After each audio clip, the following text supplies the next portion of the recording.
Belum start. Oh, start. So on. Saya wire dah. Berapa you? Ready?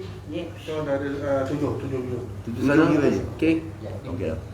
Bismillahirrahmanirrahim. Assalamualaikum warahmatullahi wabarakatuh. Salam bahagia, salam ceria semua. Selamat bertemu lagi dalam program Sembang-Sembang PPIM Sembang Berisi. Kali ini kita sembang bagi ada isi, bukan sembang yang tak ada isi, sembang kosong, tak mau. Sembang berisi kita pada hari ini berkenaan dengan sistem penggalan data. Padu lah sangat. Kita nak tengok berapa banyak padu. Dan hari ini kita bawa Toki. Okey Toki? Okey, alhamdulillah. Oh, macam biasa semakin garang. Dan sama-sama kita saudara Ridwan Apek. Okey Apek, seorang influencer hebat. Banyak perkara-perkara yang perlu dibincangkan dengan dia ni. Ada banyak soalan-soalan yang telah kita sediakan untuk sama-sama berbincang tentang permasalahan atau tentang program padu ni. Kita tak tahu dia ada problem ke tak ada problem, kita belum tahu lagi. Togi, daripada kecil kita lahir ada surat beranak. Kita register dengan Jabatan Pendaftaran Negara.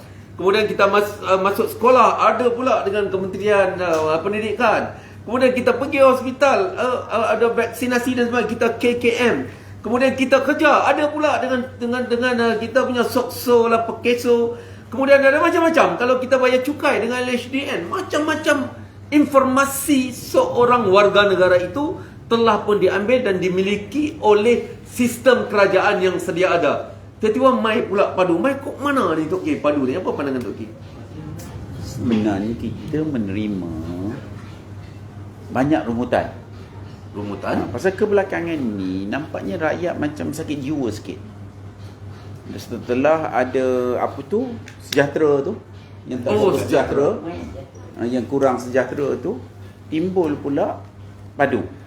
Dan yang cantiknya, esok nak buat dah. Nak buat esok. Tiba-tiba dah siap. Jadi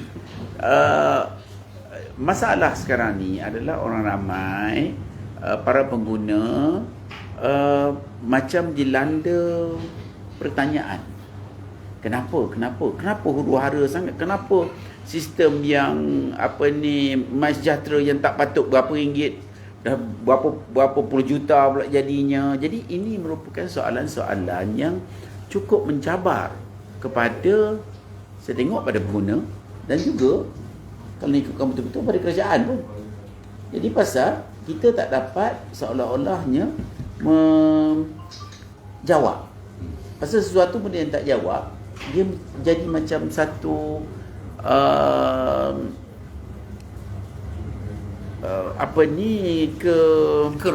kerisauan kepada pengguna. Dan kerisauan ini macam menjadi trend. Contohnya, kita ambil kes terhadap kerajaan Malaysia, Kementerian Kesihatan.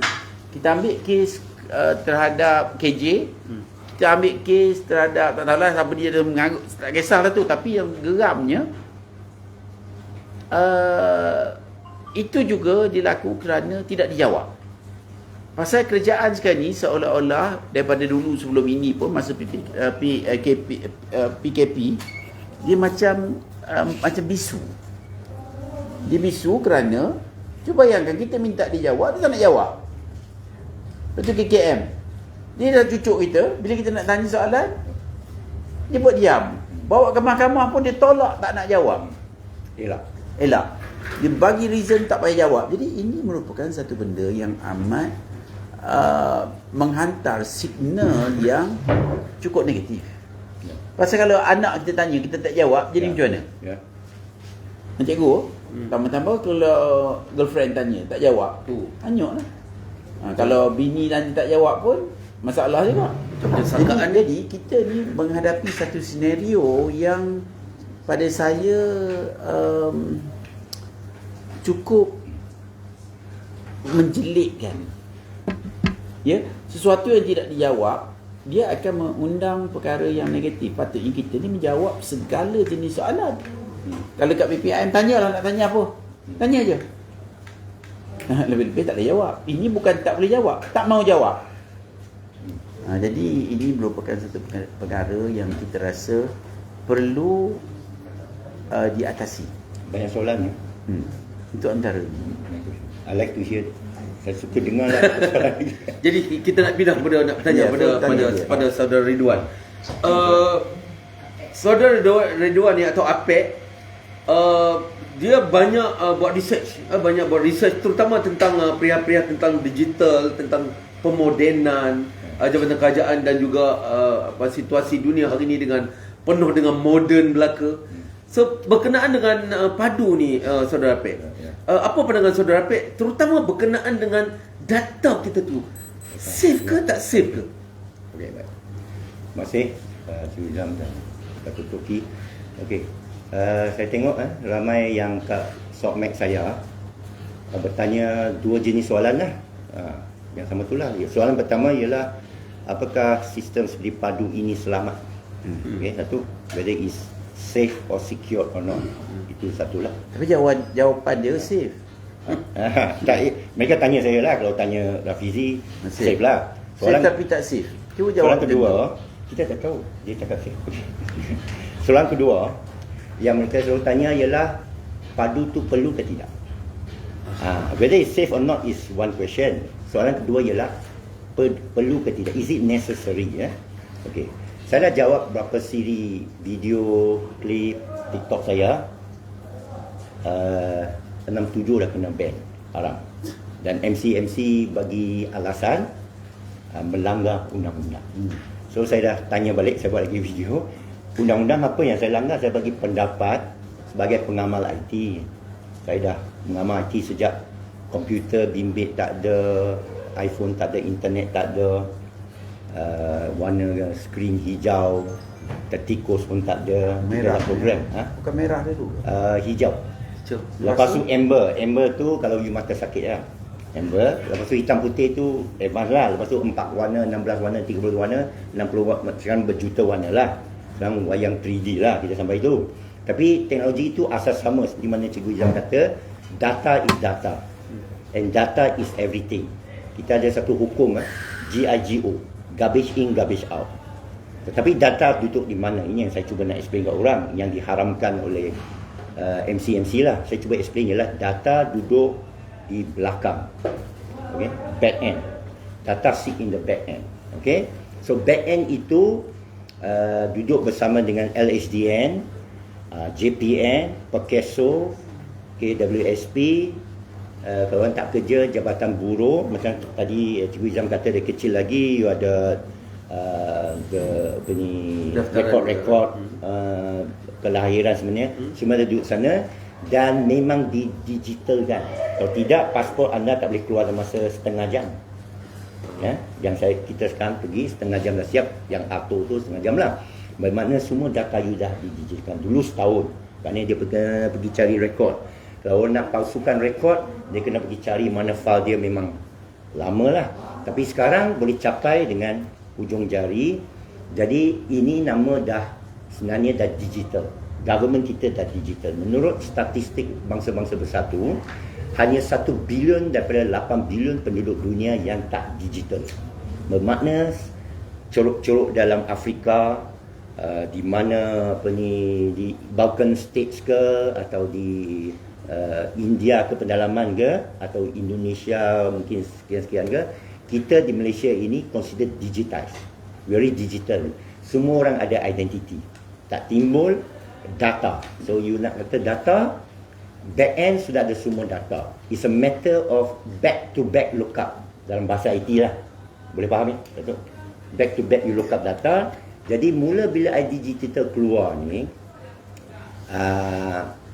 PMX tak dapat jawab kenapa perlu. Dia cuma jawab ialah untuk satukan supaya macam tadi dia katalah. Sebenarnya your argument tadi cikgu akan diguna oleh kerajaan Madani ni bahawa itulah sebab kita nak satu tempat, kerana merata tempat. Tapi merata tempat tu bukan bentuk kertas. Dia dah digital. Kalau kertas you punya IC ambil bertahun lah, 30 juta, 10 juta mau ambil setahun. You can immediately access data anda. Okay. Jadi data itu semua sudah ada back end. Jadi bila kata SSO ke, single sign on ke, tak timbul. Itu front end. It does not arise. So the answer is Padu is a system yang nak tindih semula. So dia redundant. Menjawab soalan ialah pada prinsipnya tak perlu.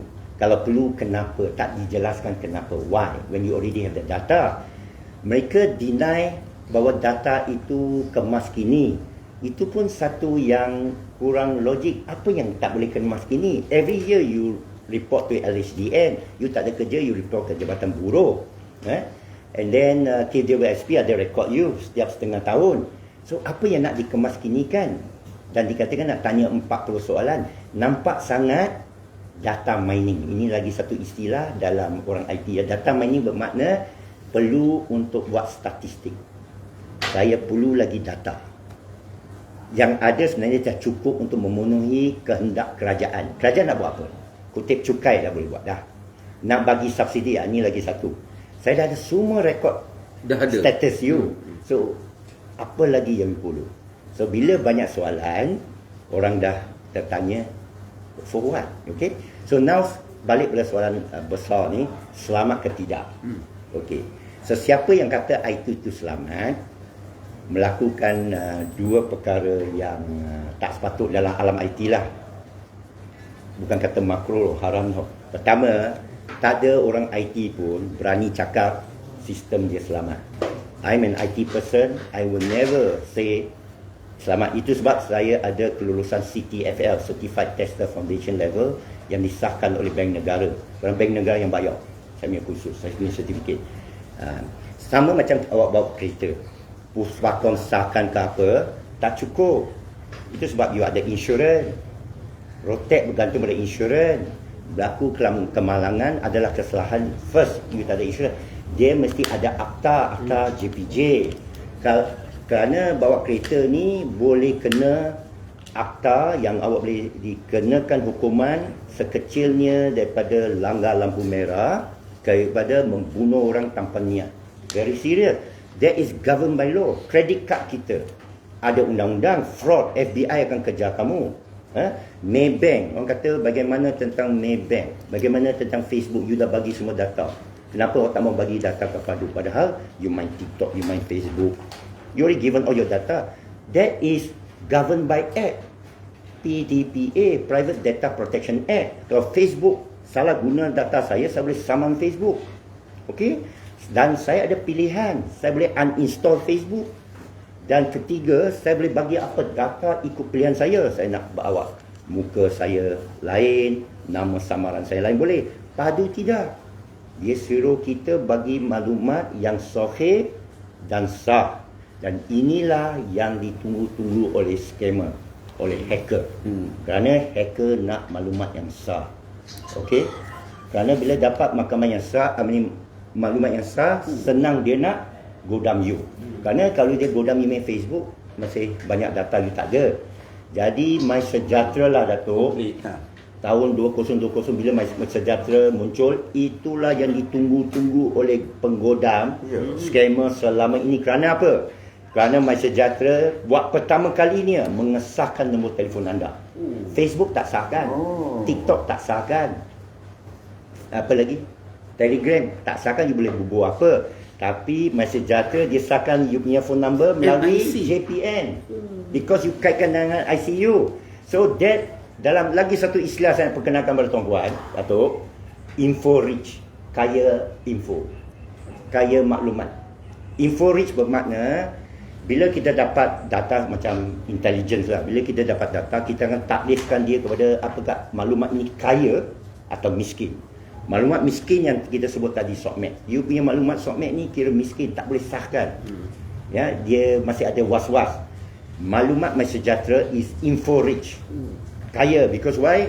Ini dia punya dia punya parti tu. Macam you punya ubat ke apa, dia kata ini dia punya ain ini memang kaya. Kenapa? Number telefon is verified. Nombor telefon. 2, IC number verified. IC number is very important to hackers. Kerana dia very sure your IC number. Dan lebih lagi, MySejahtera digunakan untuk apa? Tracking you punya logistik. You masuk sini, you pergi kedai ubat, you pergi masuk mall, you pergi tengok wayang, you mana-mana you pergi. So bila hacker, saya percaya hacker sudah hack as in the moment it was available. That means akhir 2020, dia mula Julai macam tu kan. akhir 2000 mereka sudah dapat, tapi ini nanti saya cerita dua jenis hacker yang baru ni padu dihack oleh R00TK1T. Ini hacker lain. Okey, itu hacker saya percaya political. Hacker yang curi MySejahtera itu saya percaya pada akhir mula sekali MySejahtera dia tunggu sampai 3 juta akaun, dia masuk, dia ambil, dan hacker ini bertujuan nak jual data kamu. Jadi mereka takkan umumkan diri kerana nak elak ditangkap. Dia dah curi barang awak, dia nak operate secara underground. Data tersebut telah diadakan oleh hacker ini dalam dark web, dalam TOR. You search data pribadi, you dapat, you bayar melalui Bitcoin 3 juta. Jadi hacker tu kalau dia charge RM1 satu account, RM1 aja you punya data semua, 3 juta ringgit hacker tu dapat. Apa tak untung bisnes ni? Tak boleh di-trace. Dalam dark web you tak boleh di-trace. Okay? So tetapi nasib baik setahun kemudian ada seorang super admin. Itu sebabnya padu tak boleh buat dalam kerajaan, dia mesti buat di luar. Kerana di luar ada akta mengawal tertib super admin. Tutup, cancel. Super admin ini rupanya ada beberapa ratus untuk masuk MySejahtera. Itu pun tak bagus, tapi tak apa, itu dia punya kerja. Jadi mereka, seorang super admin dapati seorang yang guna login super admin juga telah mencuri, menceroboh data. Dia melapor kepada polis. Masa tu orang tak tahu. Tuan, dia lapor kepada polis kerana dia nak lindungi diri. Tapi kalau you dalam kerajaan, you tak boleh lapor kepada polis. You are protected by akta rahsia. Jadi tak akan kita dapat tahu melainkan melalui Whistleblower Act. Faham? So ini masalah perlindungan sekarang. Jadi kalau di luar, you must lapor polis. Kalau tidak, awak boleh disyaki sebagai yang mencuri data. Dia lapor polis, kita masih tak tahu. Dia hanya lapor polis. Audit negara, bila audit kes-kes macam ni, melaporkan bahawa ada satu laporan polis MySejahtera telah digodam 3 juta akaun daripada 5 penjuru IP address. Selama 4 hari, dia namakan 28 Oktober sampai 31 Oktober 2021. Barulah masa tu keluar dalam berita lah. Oi, MySejahtera digodam sebagainya. I believe 1 year later. Because selalu buat laporan polis bukan semasa berlaku pencurian, selepas. Dan ini benda tak detected. No way you know. Okay, ini andai saya lah, melainkan kenapa saya boleh kata ini lebih benar. YB Fahmi Fadil last year umumkan bahawa penyiasatan terhadap kes godam MySejahtera itu minta dipercepatkan dan diajukan kepada cyber security, menunjukkan masih belum selesai selepas 2,5 tahun lebih. Okay? Dan sampai sekarang dah masuk 3 tahun, 4 tahun, no news. Dan data itu masih dijual. Sebenarnya Datuk RM10 aja. RM10 aja yang tarik kereta beli, Along beli. Sekarang Along boleh cari orang, Datuk, dengan cepat. Ingat tak masa akhir tahun 2020, tiba-tiba you terima banyak WhatsApp yang mesej yang seolah kawan awak, dia tahu awak pergi mana, awak undi mana, dan banyak orang tertipu. Saya pun kena, kawan saya kena. Dia tahu conversation you, itu dia perlu maklumat-maklumat kaya. Info rich. So to answer the question, no one is safe online. Dan kalau orang kata Facebook macam mana? Sama, nobody is safe. Cuma dalam Facebook you tak bagi maklumat macam ni. You pilih, you nak selfie pun you pilih. You tak dipaksa, you ada pilihan. Ya, macam you naik kereta, you ada tali keledar, you ada topi keledar, you masih selamat. Kalau you pergi naik lagi yang bahaya, itu you sendiri. Sekarang kerajaan seolah-olah suruh you naik satu kenderaan yang tak ada tali keledar. Because why? First, padu dilakukan dalam kerajaan. Rafizi sendiri saya dengar dalam berita, dia mendakwa ini dilakukan dalam kerajaan. Kepada saya satu pelanggaran konvensi tadi tu. Kerana bila dalam kerajaan, tanggungjawab siapa? Kalau orang dalam membocor maklumat, siapa nak laporkan? Tak boleh. Tidak ada pihak luar. Okay? Kedua, dia kata dikawal bawah akta rahsia. Isn't that obvious? Akta rahsia bermakna awak sekarang boleh buat apa saja kan, dengan maklumat itu. Sebenarnya kepada saya, kita semua dah tahu government is a bad innovator. Government bukanlah inovasi. Kerajaan adalah regulator. Dia pembuat polisi. Dia ambil cukai, dia kempen polisi, orang undi dia ambil belanjawan, dia umumkan melalui Kementerian Kewangan, saya nak belanja ni duit, bagi insentif atau cukaikan rakyat. Kalau kita nak rakyat pakai kereta elektrik, kita pun kata okey, tak ada cukai jalan bagi kereta elektrik, mereka semua akan pakai. Kalau kita nak rakyat itu katakan belajar, mengawal sajalah, melalui insentif atau disentif percukaian, macam merokok, dia tak boleh tangkap orang merokok sebenarnya, dia hanya boleh mencukai, ya. Okey, so sekarang dalam soal padu ni, bila ada yang kata tadi, kajian kata bila dipaksa semua, saya selalu nasihati mereka, tengok balik you punya tata tertib scope of work. Aku janji dengan government masa you kerja, ada tak sebut perlu daftar dalam sistem online. See? So dia balik pada soal perlu ke tidak lah. Saya dah terang dari segi teknikal saya tak nampak perlu. Dari segi keselamatan memang tidak. So baru ni dihack oleh RO00TK1. Dia bukan OO, dia zero. Kita orang IT mesti kenal zero dengan O. Tak sama. Ini bukan pencuri maklumat untuk menjual. Ya? Jadi selalu pencuri dia tak akan umumkan, aku dah curi awak punya maklumat, aku nak dijual. No. Ya? So ini saya nampak macam tujuan politik kerana dia ada statement memberi amaran kepada kerajaan. MySejahtera kena godam, tak ada pun amaran kepada kerajaan. Dia terima kasih lah, tapi tak payah beritahu lah. Rootkit ini dia bagi amaran, mana ini tujuan politik kita tak tahu. Ini mesti ada musuh government. Mana-mana government pun ada musuh. Cyber war sebenarnya berlaku dengan dahsyat antara China dengan US dengan Rusia sekarang 24x7. Dia pakai robot semua. Malaysia ni kecil sajalah, orang tak pandang. Tapi mesti ada internal musuh. Dia saja nak ganggu kerajaan, dia letak notis dan sebagainya.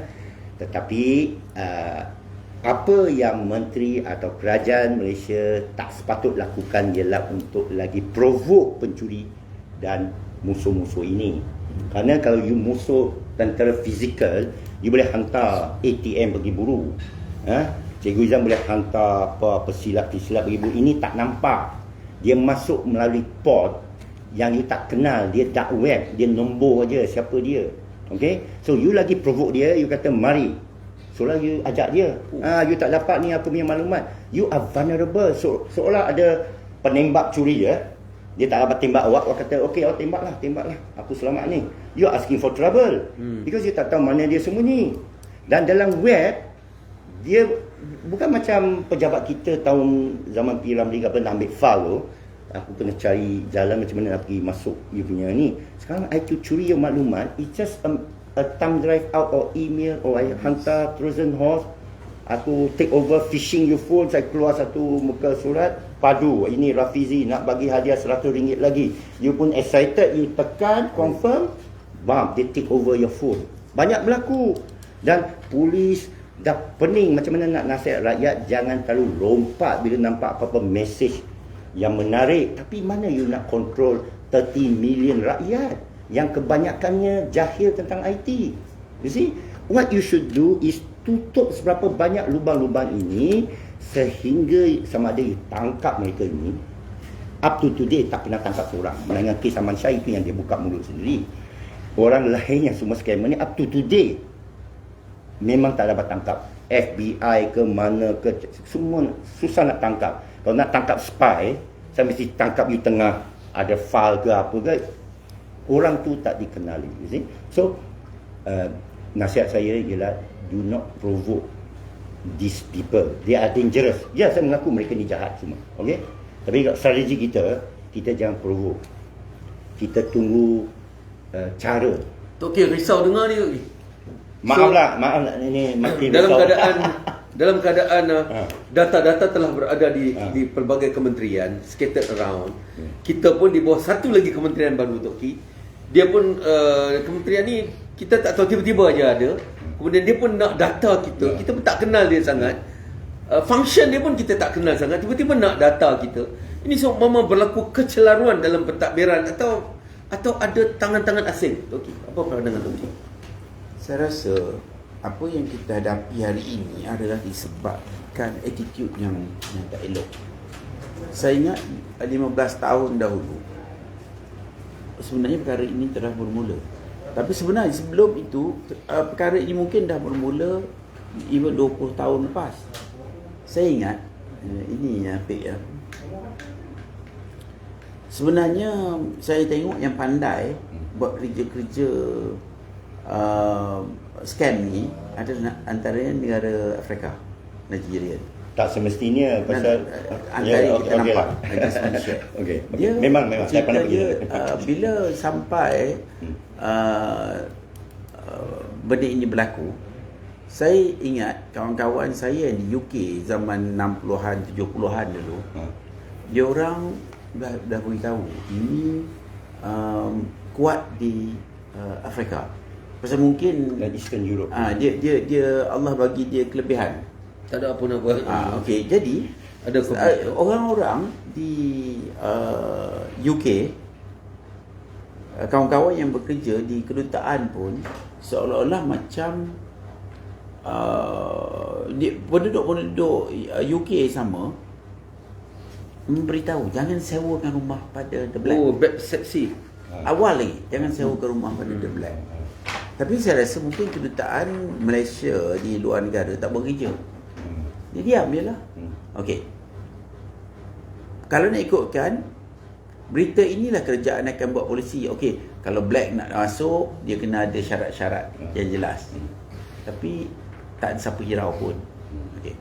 Lepas tu, maknanya berita ini kena sampai di Malaysia supaya memberi warning kepada rakyat Malaysia supaya jangan mudah diperdaya. Tapi itu pun tidak berlaku pasal kerjaan orang-orang kerajaan atau orang kita mungkin tak buat kerja mana. Okey? Tak alert. Oh, ini orang datang ni kena. Pasal zaman dulu sudah berlaku perkara seperti ini. Saya ingat mungkin 20 lebih tahun dahulu kita telah menerima aduan. Aduan ini kita terima daripada masa kita ada pejabat aduan. Antaranya yang saya ingat lagi, banyak perempuan yang mengadu. Dia mengadu antaranya Black ini, antara budak-budak ni bekerja di buat hair salon, mengadu yang ada Black ni datang buat rambut, cerita-cerita pinjam akaun. Ini 10 tahun dulu ni.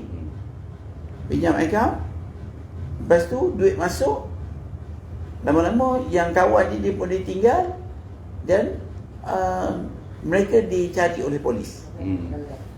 Okey, itu satu. Tapi antara benda yang terjadi juga, mereka menggunakan kesempatan pasal mulut dia kalah mulut Apik. Dia pandai bercakap dan orang Melayu, orang perempuan suka dengar Orang pandai bercakap. Betul. Ya. Jadi, oh you cantik. Walaupun dia tak cantik, orang kata you cantik. Dia pun percaya dia cantik. Jadi saya ingat masa tu, saya dah mula dapat aduan yang bank akaun ini digunakan oleh orang ini. Lepas tu, bila polis tangkap, dia lari tinggal, pemilik akaun kena lah. Okay. Saya juga berjumpa polis, saya juga berjumpa bank officer. Saya kata, saya nak, ni ada orang ngadu ni, kita nak tengok transaksi di teller machine. Masa tu dia orang guna teller machine. Masa tu di Kota Damansara banyak teller machine. Dia orang tipu somebody, masuk duit kat teller machine, somebody draw. Jadi penipuan seperti itulah. Bila kita beritahu polis masa tu, bila kita beritahu bank, kita tak dapat sokongan.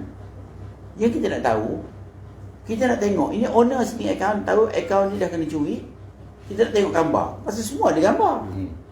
Semua ada dekat kamera tu. Kalau you ambil gambar, dia tipu selalu gambar-gambar itu patut diletak dekat TV. Ini orang yang ambil duit, halau tangkap ke whatever lah. Tapi tidak dilakukan. Kenapa? Kerana very bad habit. Tak kisah, bukan aku punya abang, bukan aku punya adik. Jadi dia tak buat apa pun. Ini satu benda yang amat menyedihkan. Tapi yang paling Lepas tangan. lepas tangan. Dia tak, pasal dia kata tak ada order, tak ada whatever. Tapi yang kita paling sedih adalah selepas itu ramai kelahiran di kalangan budak-budak ini yang bekerja di salon atau mana-mana ni mempunyai anak-anak kecil daripada yang berambut kerinting. Pasal dia bila dia berkawan, dia balik rumah dia, itu dia jadi macam girlfriend, boyfriend, whatever. Duit ada dia bagi sikit. Jadi orang kita mudah terbeli. Jadi benda ini berlaku dan masa tu kecil. Masa tu mudah boleh tangkap. Pasal boleh masuk CCTV, dia punya kamera boleh tangkap lah. Keluar gambar dia, tangkap. Jumpa di mana, tangkap. Tapi tak dibuat. Jadi lama-lama dia jadi pertama besar. Sekarang ni dah international. Penipuan international. Dan akhirnya kita lihat benda ini kita lihat benda ini amat membawa kesan negatif kepada masyarakat. Ini daripada sudut sosial. Pasal orang ni dah berkawan, dah ada anak, dah ada benda lah. Jadi baru ni pula ada 16 orang scammer kena tangkap. Kena tangkap. Bawa dia mahkamah, kena charge. Tapi didenda RM3,000 dia seorang. Benda yang tak masuk akal. Kau nak tangkap susah. Lepas tu kau denda Yalah. RM3,000. Jadi selagi orang kita tidak bertanggungjawab, pihak-pihak ini tidak bertanggungjawab, maka benda ini akan berterusan. Akan berterusan dan tidak akan berhenti. Yalah. Jadi kita tengok juga, saya pun baru ni ada bawa sistem juga. Orang yang boleh trace penipuan ni ke mana pergi dia. Dia kata 10 layer, 20 layer, semua 30 layer, semua dia boleh ikut. Tapi kita tak nampak disambut oleh pihak-pihak Kerajaan sama juga yang saya sebut tadi. Yang paling penting adalah kenapa mereka tidak trace dan tidak ambil tak ambil kisah berat yang tak berat. ambil. Jadi makin lama makin teruk. Sekarang ini disebabkan ini semua, saya jumpa Datuk Ramli daripada Commercial Crime yang mengatakan 175,000 orang tunggu masuk penjara.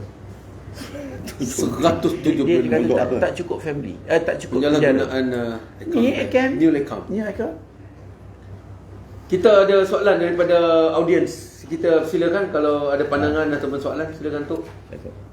Soalan, Sama kita ada Tok Asri ni. kita balik pada soalan basis. Okay. Basic thing, Yes. definition. Definition. My government. My government. Definisi kerajaan Malaysia berkaitan dengan ID digital. Ya. Semua boleh tengok dalam website. Saya cuma baca. Dia kata bertujuan untuk platform pengesahan yang dipercayai, verifiable platform of trust. Lepas tu kita ni tidak akan menggantikan penggunaan MyCard yang lama. Ciri-ciri dia ini, banyak ciri dia sebelum. Dan saya nak baca yang pertama ni. Pertama nombor 1 ni. Platform IGN beroperasi pada tahap kepercayaan yang tinggi. Saya tengok yang ni, Allahu Akbar. By definition, macam Pak Ridwan bagi tahu tadi, nothing can be trusted when you are digital. So, nombor 1 dah clear dah. Dan terbukti. Dan dia capture pula benda tambahan dalam data nombor 4, data biometrik seperti cap jari, iris dan facial recognition, which is more sensitive talking about.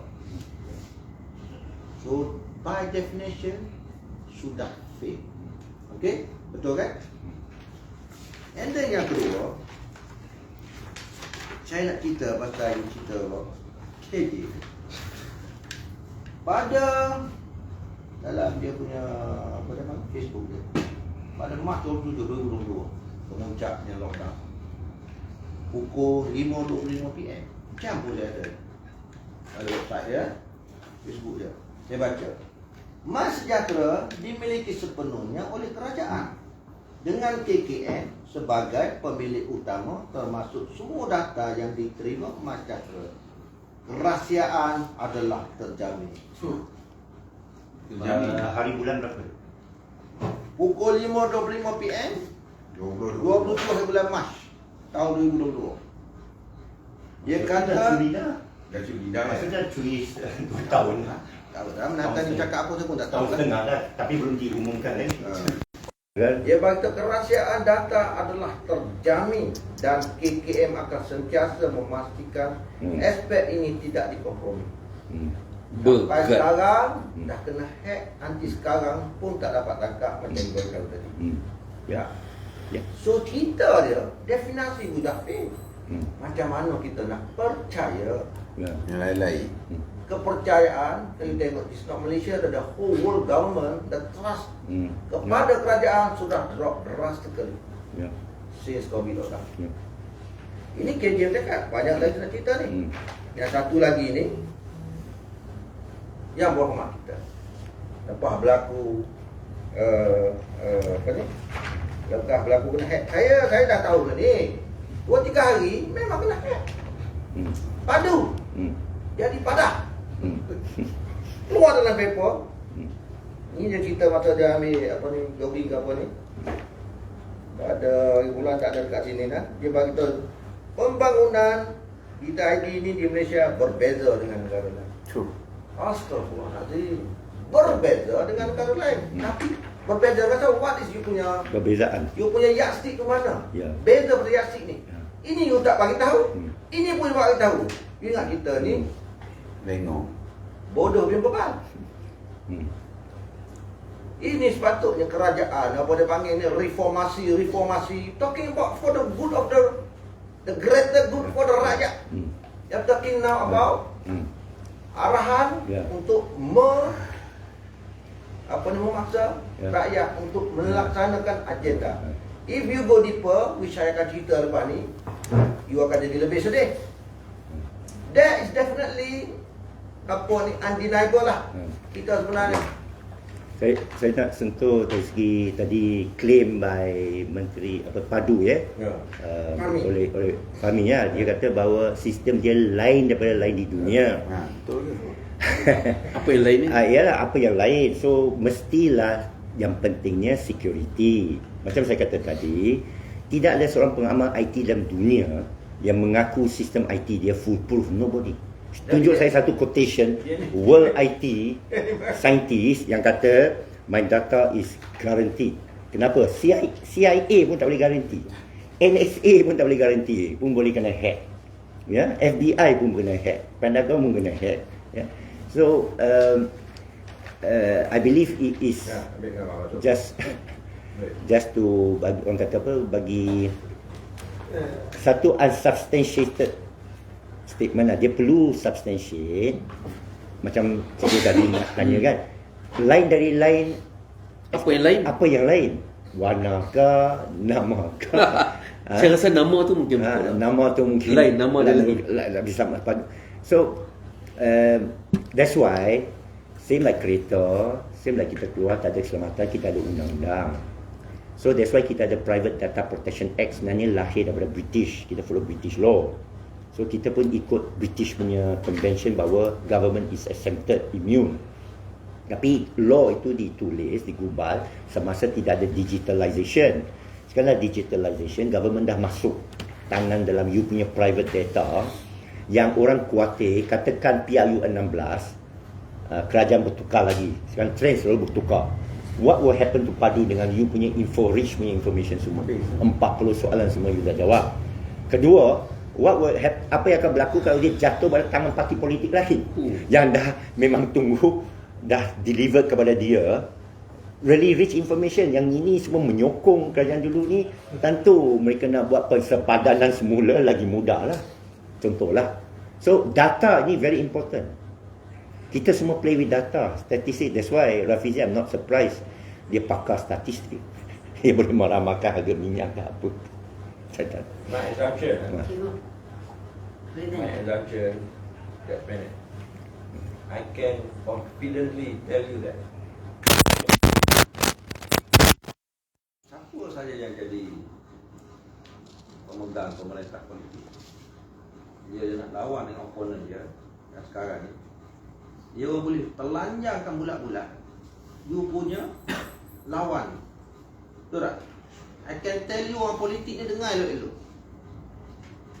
Sekarang ni pemerintah kalau you nak lawan, nak ambil balik, dia boleh telanjang you bulat-bulat because they know what you are doing. Ini tak masuk lagi digital currency. Dia boleh telanjang. Sebab tu Yuba Noor Hariri ni, nama tu tukang suap WM Kofar, they know you better than you know yourself. They know you better than you know yourself. Saya dah cakap lama dah benda ni dengan Tahran Jadah ni. I'm worried about politik. So the asas is data. Data lebih mahal daripada dinar. They call white gold. White gold. Because knowing you, I nak ugut you. Memang Is boleh. maklumat. Maklumat. That's it. So Kak Jan ada soalan lain? Okey, kat luar sana masa saya hantar poster kat dia orang, ramai penjawat awam bertanyakan pasal padu ni. Katanya kami tak register, tak boleh akan diambil tindakan tertib dan dipaksa. Saya nampak macam rakyat kat luar ada ilmu, dia pun tak nak register. Dulu dikatakan 30 juta apa semua. Bila dianalisis balik macam 1.3 yang register. Yang saya nampak macam memaksa penjawat awam. Penjawat awam pun ada respon pada BPIM. Dia kata macam mana dia orang nak buat? Dia dipaksa.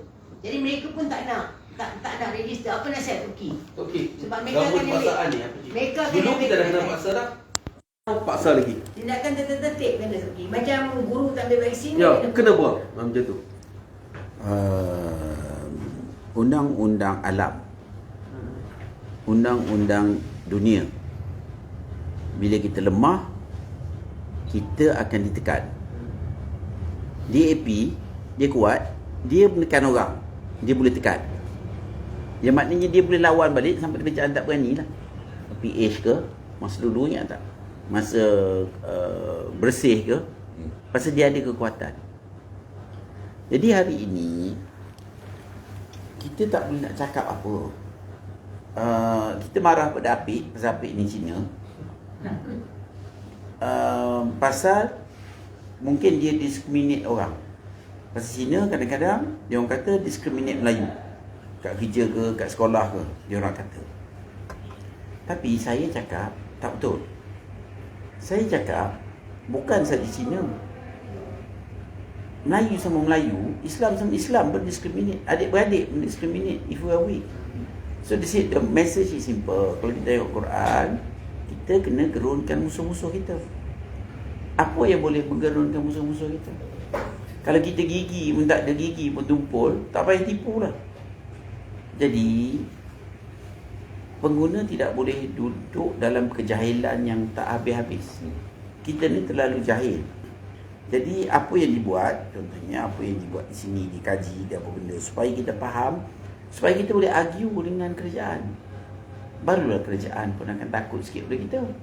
Ni kalau apa benda pun kita tak tahu, apa pun tak tahu. Jadi dia lah tu ambil kesempatan. Jadi kita kena mencari kaedah untuk memperkasakan diri kita dengan menggerunkan musuh-musuh. Jadi kena carilah antara contohnya boleh gerun musuh, boykot. Boykot yang bersistematik. Baru orang gerun. Ini tak ada siapa nak gerun pun, orang gelak je tengok kita. Jadi cikgu, kita kena biasa. Okey, apa lagi kekuatan masyarakat Islam contohnya? Antaranya Ramai. halal. Halal. Saya tengok ramai. Industri halal. Saya Cina. Saya minoriti. Ya. Awak Melayu majoriti. Apa mau takut? Yalah, kita masalah sekarang ni kita bengong. Tengok Bila bengong, orang takut, orang tak takut. Sebab tu kita kena perkasa diri, kuatkan diri. Pasal bila kita lemah, it's a natural thing that people will take advantage of us. Saya rasa lebih asas ialah ilmu. Yalah, Orang kurang ilmu. kita jahil. Lepas tu jahil satu hal, kadang-kadang ada ilmu tak ada hati, tak boleh juga. Tak ada hati. Hati pun tak ada. Cikgu nak tanya ni, kalau dia pegang antarabangsa, dia orang padu juga ke? Okey. Di negara lain. Di Okey, ini juga masalah kita ni tak sedar mainan media. Saya ingat lagi dulu perang Iran-Iraq perang Gulf War bila Amerika Bush senior pergi serang Iraq ya. Ramsey Clark bekas attorney general datang Malaysia di kempen masa tu jemputan CAP aliran semua. Saya dah hadir di Metro. Dia beritahu di barat anti perang itu sampai keluar berjuta kat jalan raya tapi tak keluar berita. Begitu juga Vietnam War dulu. Mereka orang yang nak berhentikan perang terpaksa all out ya. Jadi juga masa pandemik lalu kita sangka mana sana mayat-mayat berkelimpangan, orang kena cucuk ke apa, sebenarnya tak ada apa. Saya punya kawan daripada New York tunjuk saya semua okey ya. Tak ada penjarakan, tak ada apa SOP sebagainya. Semayang Tapi tak paling jauh. banyak yang saya tak boleh cerita. Masa Perth dia share kat saya di sana, saya tak boleh sebut vaksin nanti kena ban. Saya sebut bakar sinun. Kerana bila saya share aja Facebook ucapan dia kata come lah to Perth sama kawan lah di Australia. Dia kata marilah kat Australia sini very free and also Islam quite strong. Here tak ada bakar sinun. Facebook terus ban sebagai padahal saya bukan cakap apa-apa, ini cakapan orang sana sebagai fakta. You see? So begitu juga nak jawab Cikgu Izam tadi kata bagaimana luar negara semua digital. US fiercely against ID. Jangan kata ID digital. Tahu tak anda tidak ada kad pengenalan di Amerika Syarikat. Itu sebabnya jadi perang besar antara Republican dan Demokrat. Orang asing macam kita ni cross Mexico border, you boleh dapat pekerjaan dan sosial, you boleh dapat hak lah. Ini kerana mereka memang dia ada second amendment, right to arms. Dia punya hak, you tak boleh tambah saya kerana dia punya sejarah dengan British government. Di mana kalau kolonial, dulu kita dijajah oleh British, kita tak tahu lawan. Orang putih dijajah oleh British, dia buat undang macam tu. Right to arms, and then police. Saya ada seorang kawan baru dari New York datang sini dengan saya, dia cerita kat di New York polis tak boleh datang berawak tanya who are you, tak boleh tanya. Tak boleh. Walaupun dia tahu you pendatang, dia tak boleh minta you information apa, melainkan you cause a crime, itu saja.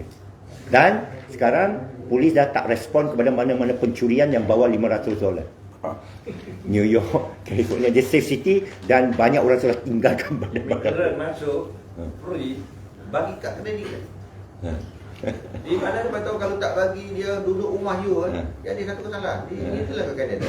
Dia boleh tidur kat luar pintu tu. So sana breakdown lah. Di sini ni rumah kosong 1.2 million. Itulah. So sana ekstrim lah. But mereka fiercely don't give a damn lah, they say lah. Kalau you kata dia right to privacy, sebenarnya masyarakat kita tak faham privacy.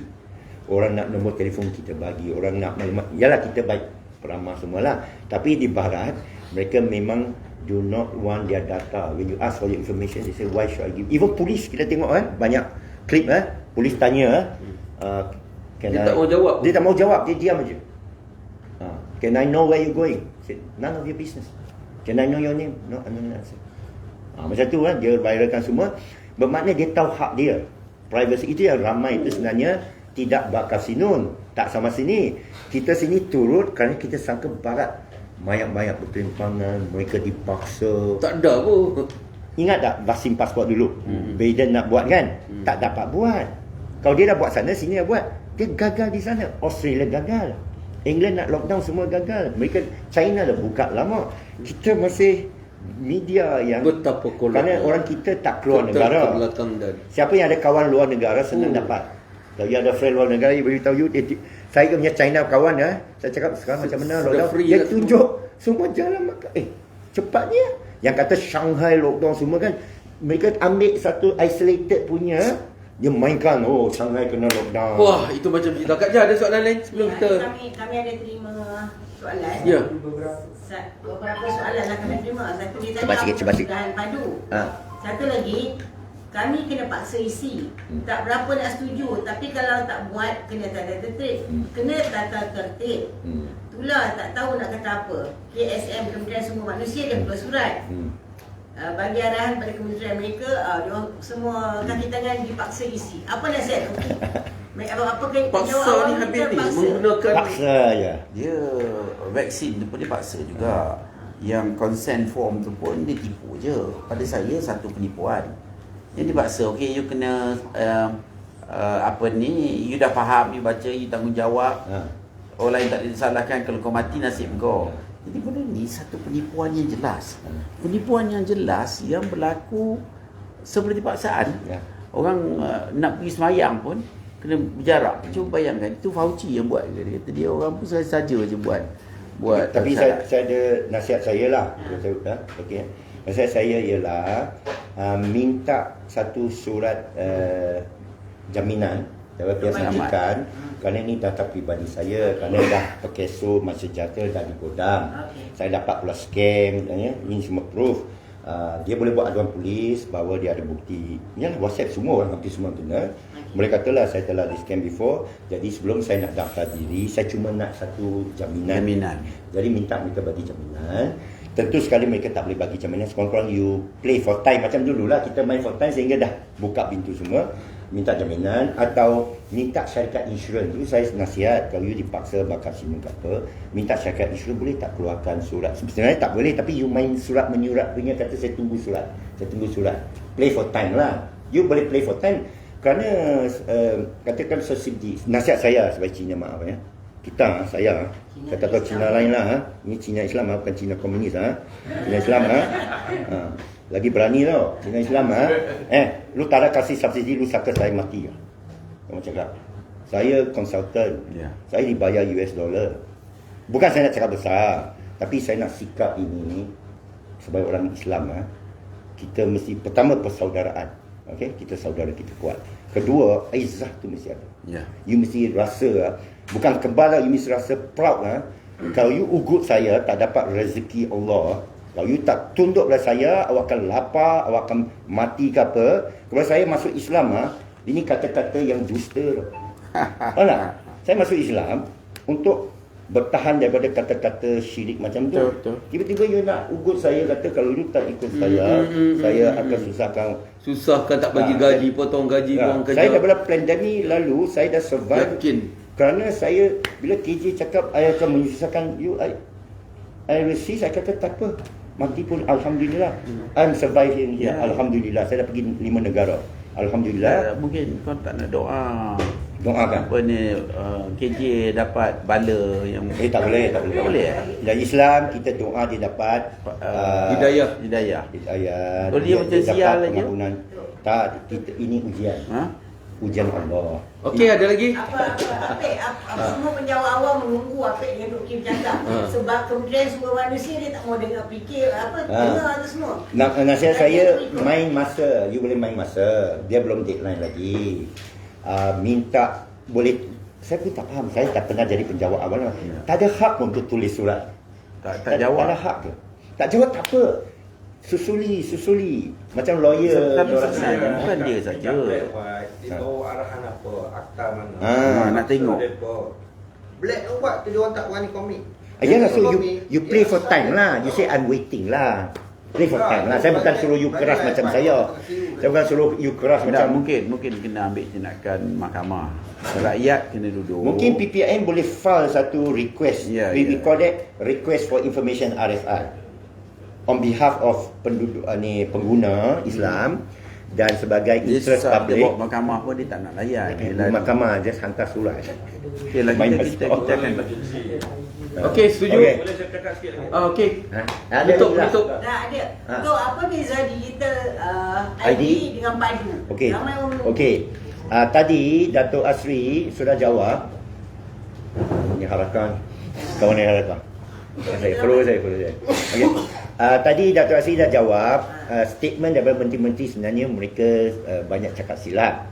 Bila mula PMX cakap tentang ID digital, kita serang apakah ini digitalization dunia ke world order ke, dia dah kendurkan itu, naikkan padu.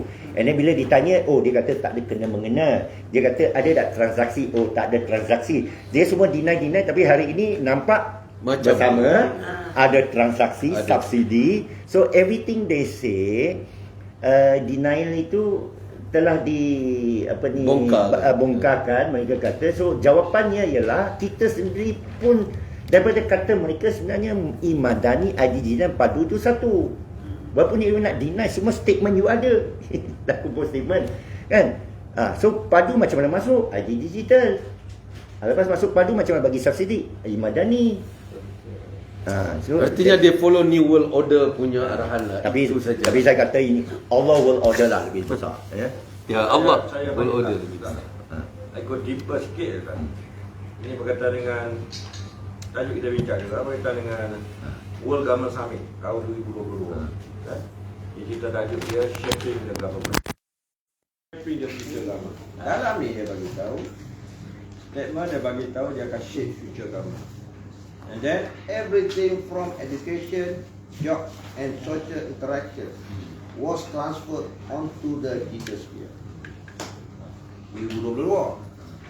Okay? Artinya dia follow that And then path lah. dalam statement ni, one of the panel, Pipa Member itu ada situ. Kalau semua rakyat Malaysia boleh baca artikel ni, saya ambil yang mutlak je. Dia bagi tahu digital currency, tak kira about currency dulu allow ultimate control on a global basis by one world government. Digital currency require digital ID in order to appointment based on your value to study with social credit. No other mechanism will have as much control over the life of a person than a digital currency. It also raises huge danger in terms of balance of power between state and citizen. Siapa state sekarang ni? So finally kita pun keluar lah statement. Malaysia akan parti pembangkang sekarang lah, sudah. Dia bagi tahu Malaysia will be utilized in 2024. Di pembangkang sokong Jadi pembangkang dengan kerajaan adalah dalam satu kelompok yang sama menyokong berkaitan dengan ni. Patut dia berbincang yes seorang, no seorang. Cara panas lah untuk kebaikan rakyat. So now talking about dalam satu bunyi lah. okay, thank you. Alright. Okey, terima kasih semua. Share, like, tulis nama kawan kita dalam ruang komen agar dia orang juga dapat informasi yang sangat padu pada hari ini. Berhati-hati. They are looking for advice. Berpadu tapi kita kena berpada-pada dengan padu. Terima kasih. Terima kasih banyak. Apek, terima kasih Tok Ki. Kawal dah kenal lama dia makin handsome. Terima kasih Tok Ki. Jumpa lagi insya-Allah.